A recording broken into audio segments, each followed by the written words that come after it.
weligaa macma ku siiyey سبحان الله باب جاي مايا محاش كاكين waya هايبو weligaa habba ku siiyey سدح واح جاي سدح مايا waxaan ku dhahay walaaltinimo isku ixtiraam jirnaan ku dhahay walaaltinimo intaan abti beebiyaan ognahaye walaal macaaney ama sheekada jirteen isdhaha صح maxaa صح والله waa ku idhiir galis thank free you ck la soo qorooy asxaabta maxaa jira free nashada ckdan garaamuhu ma la xire xabsi ma la geeyey maxaad marka qof la warqabtiida xire maxaa adi bisogtiino maya aniga si waxaan dhahay sheeko baraankaa sameeyne waan isku soo gagowmad ma fahante baraankii eed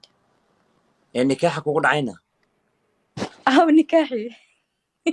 iyadoo la dhahaya qabiilto aan tiktok ku arkaya adaa sawirka arka saariye adi maxaa qabilta hadii la maqla an mali meerinooya bismillah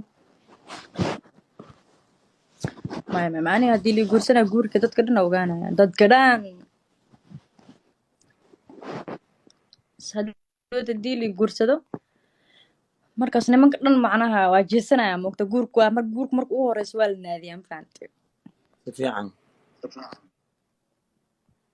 wajacta soo raaca adiga markii hore maxaad u ogolaatay haddii gadaal dambe aad ka sheegi doonto inay arrintan baran kartaa markii hore maxaad u ogolaatay in jecel lagula sameeyo in fiyooro laguu soo qaado in meelaha lagu wado waxa soo qortaa maxaad u ogolaatay babajey jecel iyo kalsaar iyo maxaa dhahay iyo baraanka kalsaar adi adiga ma jeclaatay oo jecelkuma kaaga baxaadi maxaa arrintan u fashishay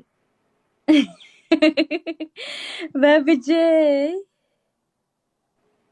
sorry anis haddayaan kuu sheegay waa si kaftan badanahay ani walaalkaana waa ahay annaga social media waa ku wada jirnaa adiga waxaa tahay gabar annaga aan naqaano ck kuguma baranin ck ka horaan kuka siinay aad iyo aad ma fahantay marka qofba waxaad la samaysay xiriir ambeen ama run wuxuu doon horta ha ahaado ani ma dhexgelayo shaksiyan waxa aad samaysay ma dhexgelayo laakiin bini aadanka aragtida wax ku qiimeeyaan anaga waxaan aragnay adigoo fiyooro lagu guddoonsiinayo anaga waxaan aragnay adigoo katiinad lagu keenayo anaga waxaan aragnay waxyaabo badan oo dhacayaan aragnay waxaas markaan isku soo qaadano oo aqligeena saniimka aan la kaashano waxay inoo tilmaamaysaa labadiina in uu idinka dhexeeyey xiriirkaas ama ha ahaada mid been amaba ha ahaada mid run laakiin waqti xadirkaas qalbi intaasoo hadii la siiyey waxaa ku dhalan karo wax la yiraahdo jecelku wax iska easy ah adigana markaa fasax qaadanayo markuu ku imaanayo kuma dhahay waa ku imaada jecelan ahaye qalbigan kala kuma dhahay adina waad ogtahay eray jecel adi ma musalsalka waay hay sax atoore sax marka ma laga yaabaa in jecelka idinka dhexeeyey markii aad jeclaatay oo ogaaday inaad jeclaatay adiga oo jecelkii kaaga baxay kadib adigana arrintan aad fashay no saas maahan maya